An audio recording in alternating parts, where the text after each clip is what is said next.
오늘 우리에게 주시는 하나님의 말씀은 마가복음 3장 20절부터 26절까지 말씀이에요. 우리 교독하도록 하겠습니다. 집에 들어가시니 무리가 다시 모임으로 식사할 겨를도 없는지라.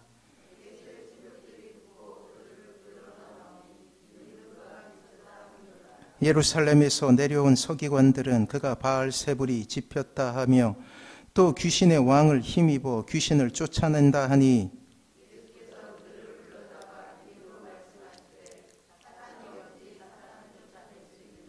또 만일 나라가 스스로 분쟁하면 그 나라가 설 수 없고, 같이 읽습니다. 만일 사탄이 자기를 거슬러 일어나 분쟁하면 설 수 없고 망하느니라. 아멘. 옆에 보던 인사합니다. 사랑하고 축복합니다. 사랑하고 축복합니다. 오늘은 다시금 하나님의 나라를 이루는 방법, 안타깝지만 이 고난에 대해서 알아보려고 합니다. 하나님의 나라를 위해서 고난은 걸음이 되는 거예요. 종교개혁 이전에 개혁자였던 이탈리아의 설교자 기롤라모 사보나롤라는 14세기에 접어든 후 더 부패해진 로마 교회 아래에서 온갖 향락을 즐기며 타락해가는 조국 이탈리아를 향하여 설교하게 되는 거예요. 그래, 루터라는 하나님의 선지자가 있기 전에, 종교개혁가가 있기 전에, 이전에 먼저 종교개혁을 외치다가 순교당했던 많은 이들이 있었음을 우리는 바라보게 된다는 것입니다. 멸망을 향하여 치닫는 조국 이탈리아, 그 역사의 비탈길에 서서 그는 플로렌스를 향하여 외칩니다. 하나님을 두려워하라. 죄악의 도성 플로렌스를 하나님이 멸하시리니 회개하라. 그는 추기경의 자리를 주겠노라고 제의하던 로마 교황을 향해 추기경의 붉은 모자보다는 차라리 피로 물든 붉은 모자를 쓰겠다고 그렇게 대답하게 됩니다. 그러던 결국 1498년 어느 날 적들에게 체포되어서 목절려 죽은 뒤 화형당하고 한 줌의 죄가 되어버리죠. 1485년부터 그가 설교하던 두오모 교회당에는 매시간 불같은 메시지가 던져졌어요. 특히 교회를 향한 하나님의 불같은 음성이 이 선지자를 통하여서 내려지게 됩니다. 목숨을 건 용기와 도전 속에서 외친 그의 선포는 정치 지도자들과 성직자들과 시민들의 부패한 삶을 하나님 앞에 눈물로 고발하고 있었다라는 거예요. 수많은 청중들이 입추에 여지없이 모여들고 각성된 그리스도인들이 한밤중부터 교회 문 앞에서 줄을 서서 예배를 기다리고 있었습니다. 그렇지만 하나님에 대한 각성을 외친 그의 설교는 다음 세대에 도래할 종교개혁을 알리는 횃불이 되어서 지륵같은 중세 교회사에 찬연히 불타오르고 있었다라는 사실이에요. 역사의 한 페이지를 장식한 그 모든 위대했던 하나님의 사람들을 보면 그들이 살았던 그 당대에는 조롱과 비방을 당했음을 우리에게 알려주고 있습니다. 그런 사람 중에 또 한 사람이 바로 요한 웨슬레이죠. 감리교를 만든 사람이에요. 요한 웨슬레이의 설교는 영국의 거리와 뒷골목의 압제를 받으며 살고 있었던 사람들에게 소망을 가져다 주게 됩니다. 그렇지만 그 당시 성직자들은 그를 이단이라 불렀고 때로는 교회 밖으로 내쫓기기도 했어요. 그에 대한 온갖 소문이 나도는가 하면 그는 온갖 죄목이 붙여진 고소를 당하기도 합니다. 또한 그는 수십 번이나 그를 반대하며 일어난 폭도들에 의해서 죽을 뻔하였지요. 웨슬레는 이와 같은 것을 지극히 정상적으로, 즉 자신이 그 사역 안에서 하나님을 순종할 때 나는 어쩔 수 없이 고난을 당한다고 여길 수 있는 마음의 평안을 가지고 있었어요. 그런데 이상하게도 그 즈음 지난 3일 동안 어느 한 사람도 벽돌이나 계란을 자신에게 던지지 않았다는 사실을 문득 깨닫게 됩니다. 그때 그는 그의 말을 멈추고 내려와 무릎 꿇고 엎드려 내가 죄를 짓고 타락한 것은 아닌가 부르짖게 되는 거예요. 하나님께서 혹시 그가 잘못한 것이 있으면 알게 해달라고 그렇게 하나님 앞에 간구하게 됩니다. 사랑하는 성도 여러분, 고난은 어쩌면 하나님의 사람에게는 친구와 같은 거예요. 인간 군상의 집합처라 할 수 있는 이 성경에는 수많은 사람들이 나와 있죠. 그리고 그들 중 어떤 누구도 고난이란 과정 없이 한 사람의 일꾼으로서 세워짐이 없음을 우리는 발견하게 된다는 거예요. 사랑하는 성도 여러분, 구원을 받은 후 신자는 그 신분에 있어서 획기적인 변화를 체험하게 되죠. 하지만 여전히 우리의 주소지는 이 땅입니다. 신자에겐 하늘나라 시민이라는 세상이 이해하지 못하는 신분을 얻게 되었어. 이것이 은혜이죠. 또한 하나님의 자녀는 신자에게 주어지는 최고의 찬사가 됩니다. 이렇게 우리는 이 세상에 사나 이 세상에 속할 수 없는 신자가 되죠. 하지만 너무나 익숙한 이 세상에서 다시금 우리는 다른 존재가 되었기에 또한 세상의 모습으로 보면 이방인이 되어버리는 거예요. 어제까지 우리가 살았던 가정과 직장, 그리고 우리가 밟는 그 어떤 땅이라도 이제는 전혀 다른 의미를 갖게 됩니다.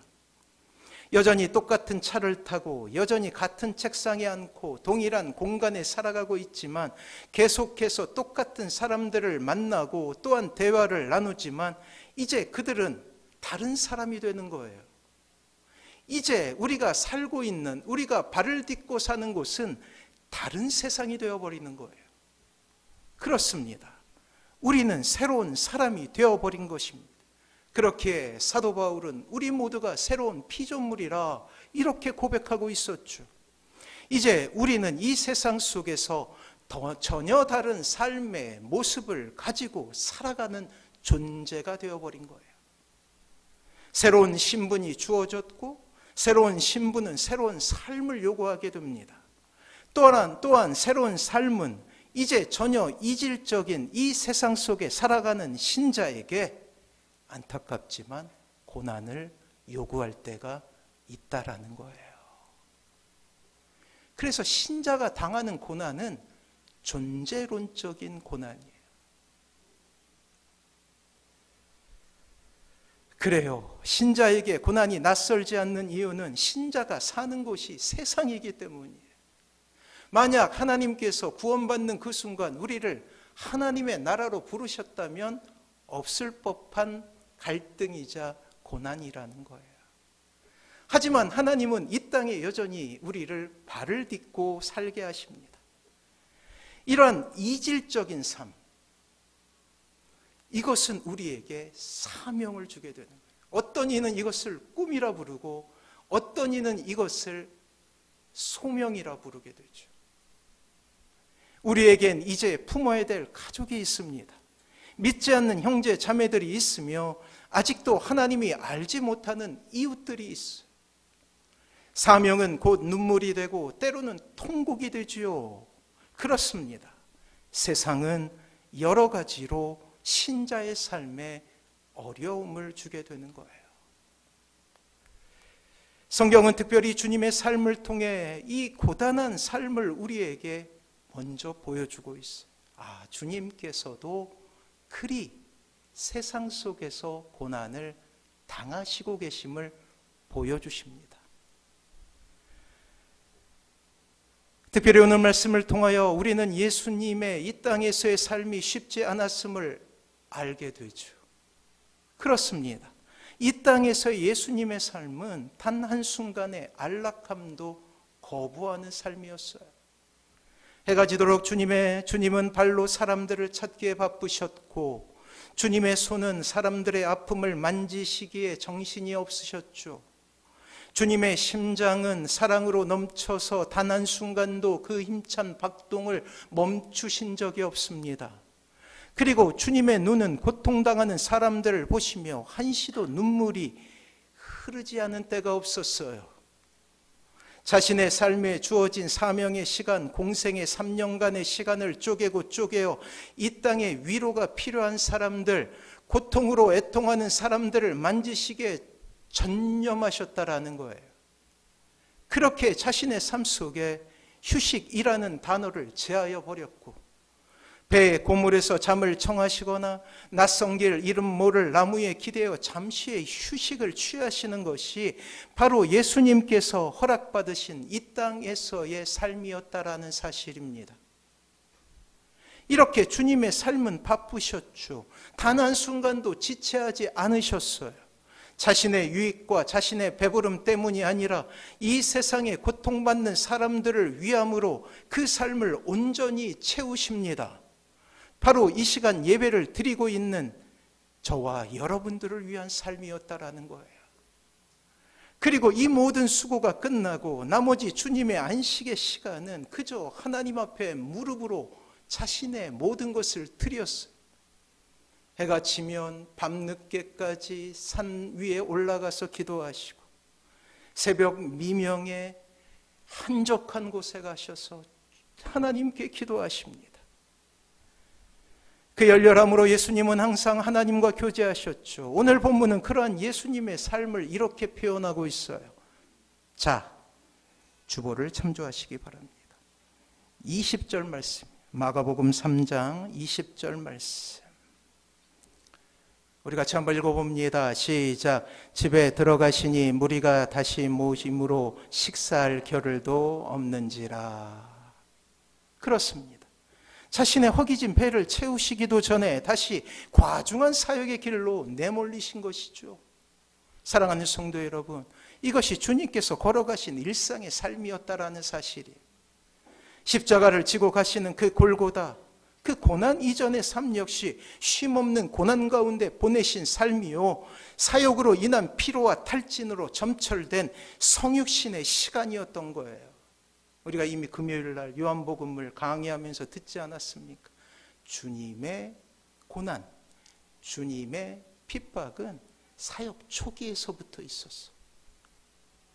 십자가의 인상이 너무나 강렬하게 우리는 주님의 고난을 생각하면 십자가만 떠올리지만, 여전히 주님의 사역 초기부터 주님은 이러한 고난 가운데 서 계셨다라는 사실입니다.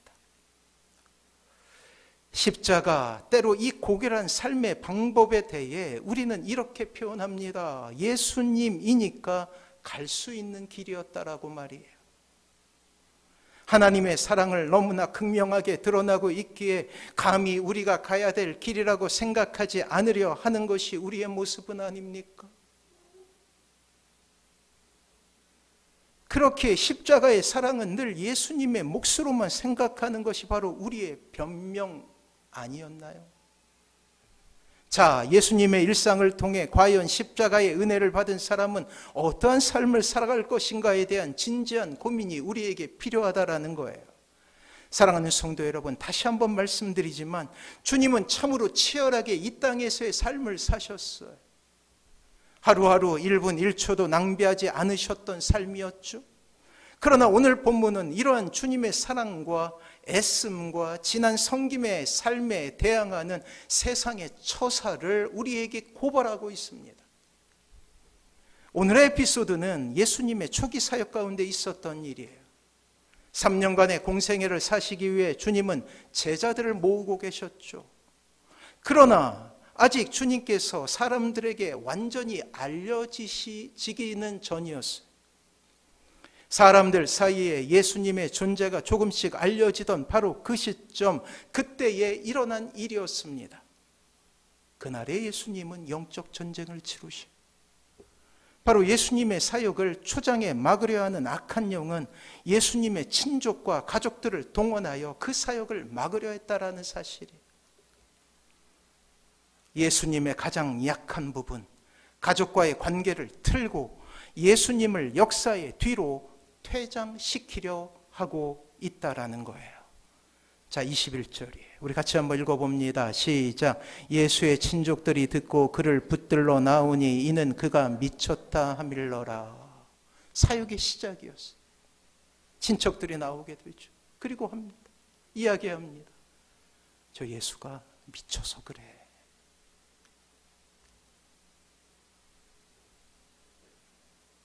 사랑하는 성도 여러분, 절망 아닙니까?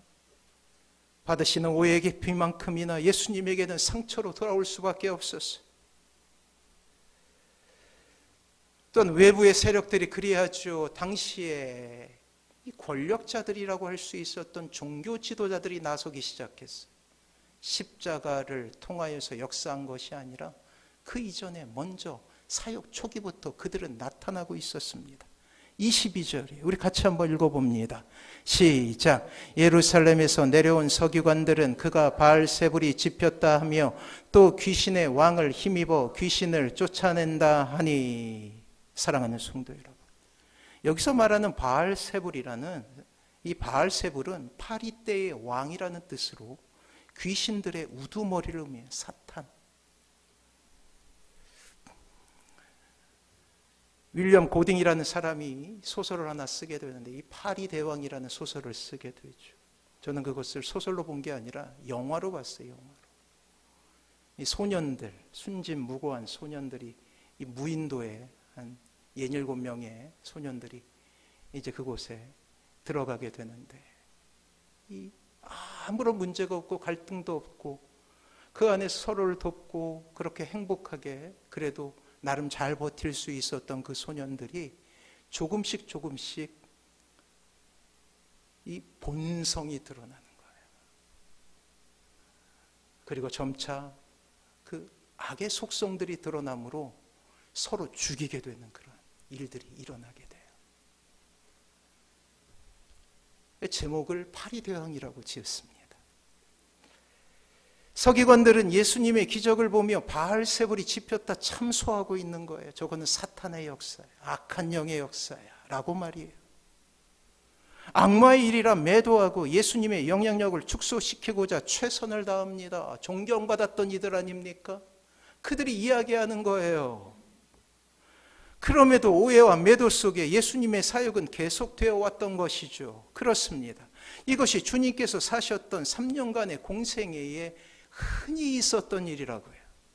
인간을 위해 하나님께서 친히 이 땅에 내려오셨지만 세상의 평가와 대우는 늘 그렇게 한결같이 예수님이라는 이름을 이 땅에서 지우고자 그렇게도 노력해왔던 거예요. 우리의 머릿속에는 늘 주님의 기적과 능력과 치유하심과 역사하심이 머릿속에 각인돼 있고, 그리고 주님의 고난하면 십자가만 떠올리지만 3년간의 공생애의 삶은 참으로 치열했고 늘 죽을 고비를 넘길 수밖에 없었던 삶이 있었음을 우리는 기억할 필요가 있다는 거예요. 사랑하는 성도 여러분, 혹 이 땅에서 신자라는 이름으로 살아가며 이러한 오해와 멸시와 견제 속에서 고난을 당하고 있는 것은 아닙니까? 여전히 역사하고 있는 악한 영의 힘에 의해서 때로 병들고 때로 실패하고 때로 좌절하고 있는 것은 아닙니까? 사람들의 몰이에 친척들의 반대와 멸시, 형제 자매들의 조롱, 또한 가족들의 핍박 속에서 주님을 따라가기 위해서 한 땀 한 땀 인내라는 이름으로 새벽마다 주의 이름을 부르고 있는 것은 아닙니까? 부르짖어도 상황은 나아질 것 같지 않는 절망 속에서 또 하루를 보내고 있는 것은 아닙니까? 혹은 모든 것을 이제 포기하고 싶은 것은 아닙니까? 사랑하는 성도 여러분, 그 길이 바로 우리 주님께서 가신 길임을 우리는 기억해야 된다는 거예요. 우리 주님 이미 그 길을 가시며 마음속에 큰 상처 하나를 안고 지나가셨던 그 고난의 길이었음을 우리는 묵상할 수 있어야 되는 것이죠. 그리고 우리는 그 안에서 위로를 받게 됩니다. 지난주에 우리는 긍휼이라는 하나님의 사랑을 알게 되었죠. 역지사지의 사랑. 주님께서 성육신하심으로 우리의 상황을 모두 이해하신다는 놀라운 사랑을 우리는 들을 수 있었어요. 우리의 위로가 세상에서부터 오는 위로라면 그 기한은 이미 지났고 그 혈역은 이미 끝났음을 우리는 기억해야 합니다. 문제는 착각 속에서 일어나게 되는 거예요. 여전히 이 세상에서의 일들 가운데서 세상의 위로를 바랄 때 다시금 우리는 넘어질 수밖에 없는 것이죠. 사도 바울의 입으로 전해진 하나님의 위로의 말씀이 오늘도 우리에게 들립니다. 로마서 5장 3절과 4절 우리 같이 한번 읽어보도록 하죠. 같이 읽습니다. 시작. 다만 이뿐 아니라 우리가 환난 중에도 즐거워하나니 이는 환난은 인내를, 인내는 연단을, 연단은 소망을 이루는 줄 알미라. 그래요. 이 말씀으로 우리는 위로를 삼게 되는 이유는 주님께서 이러한 모습으로 사셨기 때문이에요. 그렇습니다. 이 땅에 신자가 당하게 되는 오해와 시기와 멸시는 이미 주님 받으신 그것이기에 참아내며 견딜 수 있는 것이죠.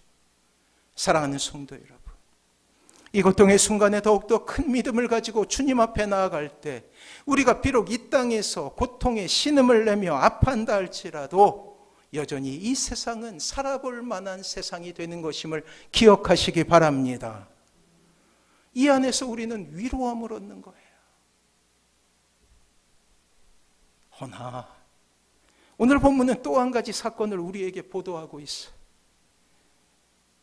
바로 예수님의 가족이 찾아옵니다.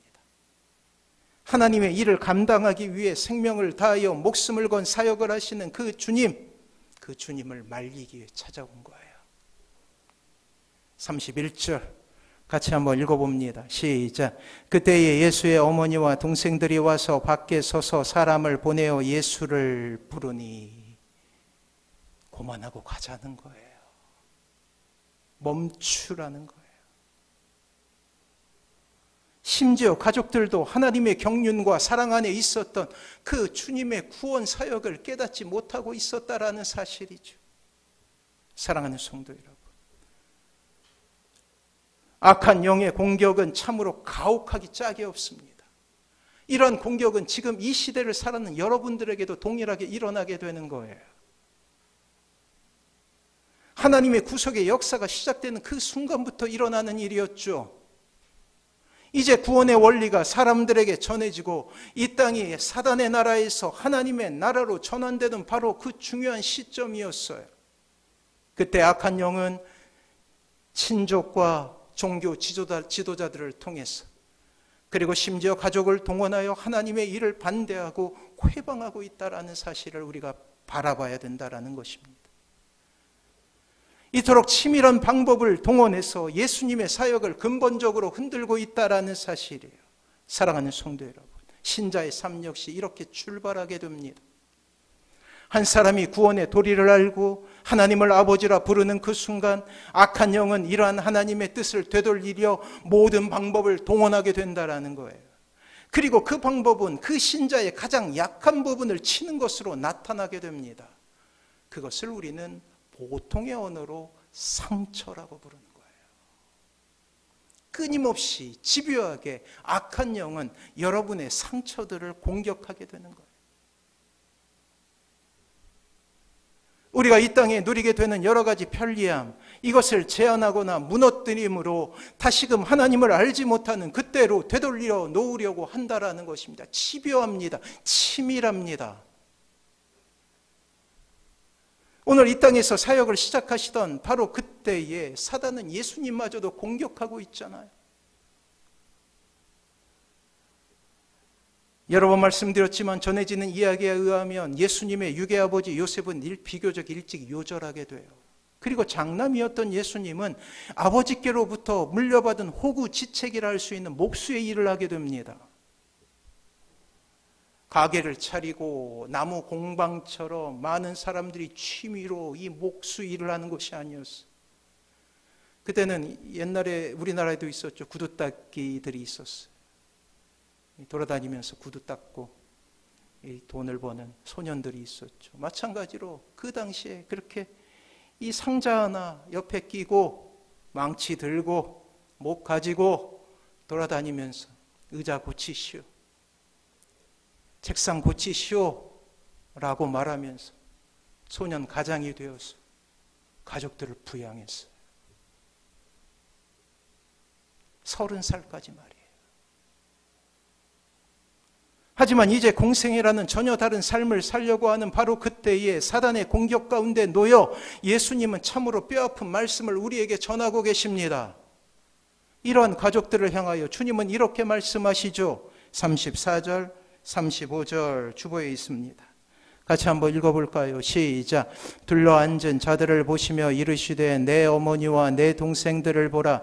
누구든지 하나님의 뜻대로 행하는 자가 내 형제요 자매요 어머니이니라. 사랑하는 성도 여러분, 예수님의 마음은 이제 공생애라는 하나님께서 허락하신 인류를 위한 삶을 사시기 위해 스스로 가족이라는 껍질을 깨고 인류라는 큰 사명을 받아들이고 있다는 거예요. 그러하기에 오늘 너무나 냉정해 보이는 바로 그런 모습을 우리에게 보이십니다. 하지만 우리는 잘 알고 있죠. 이것이 가족 대신 인류를 선택하시는 주님의 방법이었음을 말이에요. 육신 대신 가족, 그 소중한 이름을 하나님께 완벽하게 의탁함으로 사랑하고 계시는 거예요. 사랑하는 성도 여러분, 이것은 사랑이 사라지거나 모자라기 때문이 아니에요. 가족을 소중히 여기지 않게 되었기 때문이 아니에요. 더욱더 가족을 소중히 여기기에 하나님께 의탁하는 거예요. 사랑하는 성도 여러분, 우리가 하나님을 알게 되고 주님의 자녀가 되며 십자가의 사랑을 알게 되면 이전에 우리가 가족이나 누군가를 사랑하는 방법이 달라짐을 경험하게 되죠. 우리가 하나님을 알기 전 인간의 죄성이 개입한 사랑은 내가 무엇인가 해야 한다라는 강제적인 마음을 수반하게 되는 거예요. 그렇게 끊임없이 사랑의 대상, 자녀일 수도 있고 배우자일 수도 있죠. 요구하고 제한하고 자신이 만든 틀 안에 있지 않으면 불안해질 수밖에 없는 거예요. 부모가 불안해지는 때가 있죠. 자녀들의 사춘기. 제가 말씀드렸잖아요. 사춘기가 시작된지 어떻게 알 수 있냐면 카카오톡에 사진이 사라져요. 맹탕이 돼버려요. 첫째가 먼저 사라지더니 둘째가 사라졌고 드디어 막내도 사라져버렸어요. 카카오톡을 볼 때보다 마음이 그냥 저는 그냥 냉랭해집니다. 사진이 하나도 없어요. 사춘기가 되면 이제 내 품에서 벗어나게 되는 거예요. 그 불안해져요.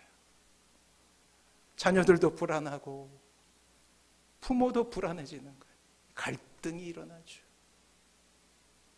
근데 이제 많은 사건이 일어난 후에 이제 깨닫게 돼요. 이제 내려놓아야겠구나. 자녀를 위해서도 나를 위해서도 말이에요. 이것을 하나님께서는 인간의 성장을 통해서 우리에게 보여주시는 거예요. 또한 우리는 교훈을 얻게 되는데 예수님을 믿게 되면 우리의 사랑의 대부분은 이러한 사랑이어야 돼요. 내려놓는 사랑이 되어야 돼요. 자, 오늘 본문을 통해 우리는 이 사랑을 보게 되죠. 비난하는 가족들에 대한 예수님의 반응은 어쩌면 너무나 냉담해 보일 수도 있습니다. 하지만 공생애를 시작한 예수님은 다른 사랑의 방법으로 가족들을 사랑하고 계시는 거예요. 그리고 이제 사랑해야 될 인류에 집중하십니다. 이것은 가족들을 하나님께 온전히 의탁하심으로 가능한 방법이에요. 그리고 그 놀라운 사랑은 우리에게 소망이 되죠. 누구든지 하나님의 뜻에 귀를 기울이고 마음을 여는 그 모든 사람을 예수님은 가족이라 부르고 계시는 거예요. 요한복음에 보면 친구라 부르신다고 했어요. 소망이 되지 않습니까? 내 편이 있다는 것. 주님 우리를 결코 남이라 말씀하지 않으셔요. 결코 모른다 말씀하지 않으십니다. 내 가족이다. 내 형제라, 내 친구라. 많은 성경의 본문을 통하여서 우리를 그렇게 부르고 계시는 것이에요. 이것이 바로 이 땅의 신자에게는 희망이 되는 것입니다.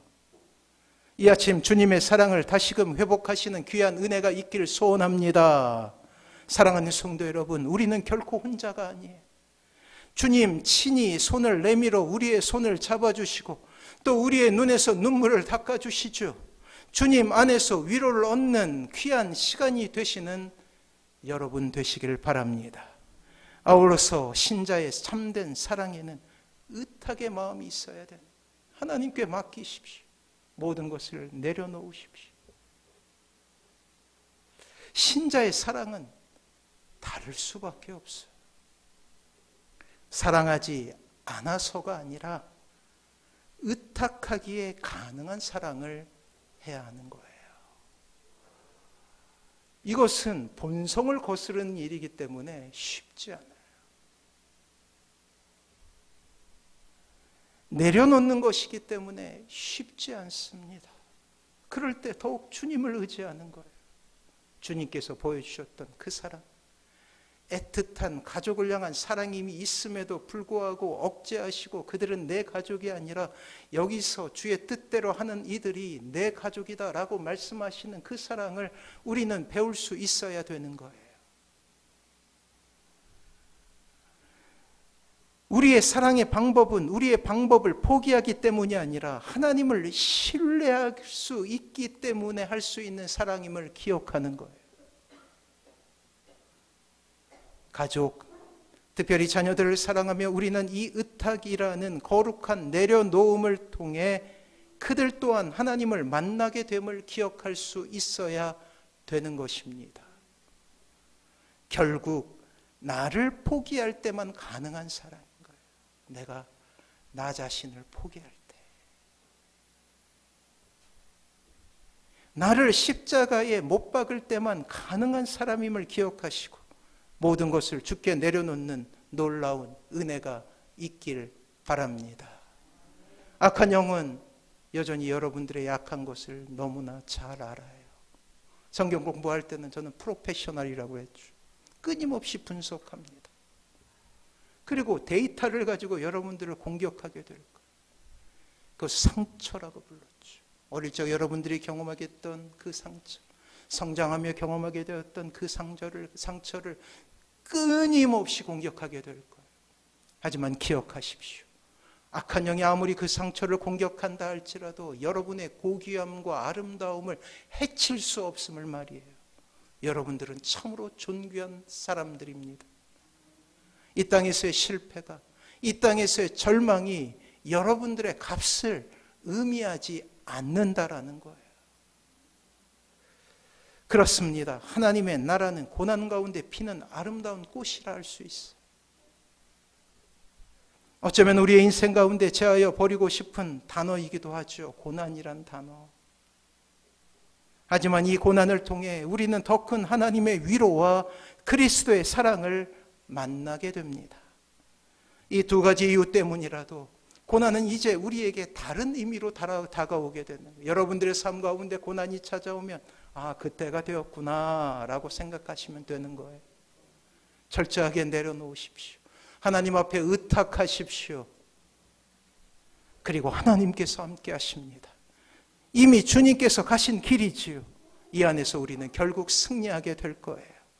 주님의 은혜 가운데 서시는 사랑하는 모든 성도님들 되시길 주님의 이름으로 축원합니다. 우리 그날을 꿈꾸시면서 우리 같이 찬양함으로 나가도록 하지요.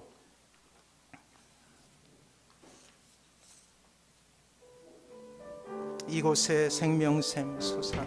우리 같이 고백합니다.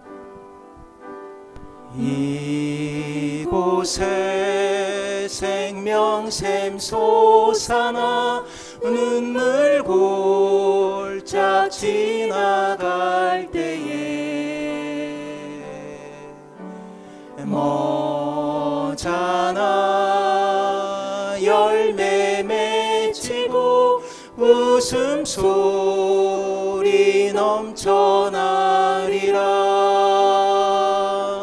꽃들도 구름도 바람도 넓은 바다도 찬양하라 찬양하라 예수를. 하늘을 울리며 노래해 나의 영혼아. 은혜의 주 은혜의 주 은혜의 주.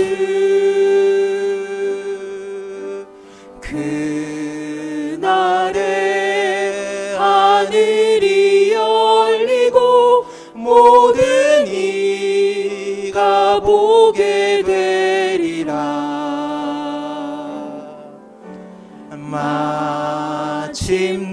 마침내 꽃들이 피고 영광의 주가 오시리라.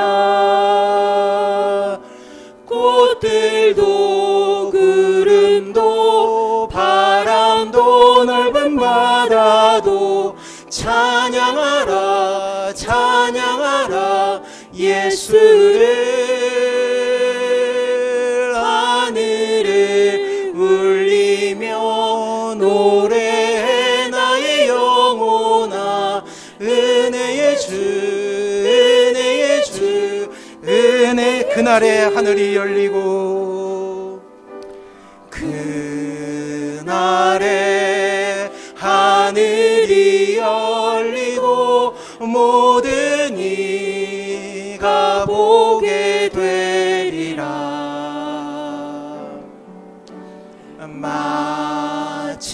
마침내 꽃들이 피고 영광의 주가 오시리라. 꽃들도 구름도 바람도 넓은 바다도 찬양하라 찬양하라 예수를. 하늘을 울리며 노래해 나의 영혼아. 은혜의 주 은혜의 주 은혜의 주. 사랑하는 성도 여러분, 주신 말씀 기억하면서 우리 같이 기도하죠.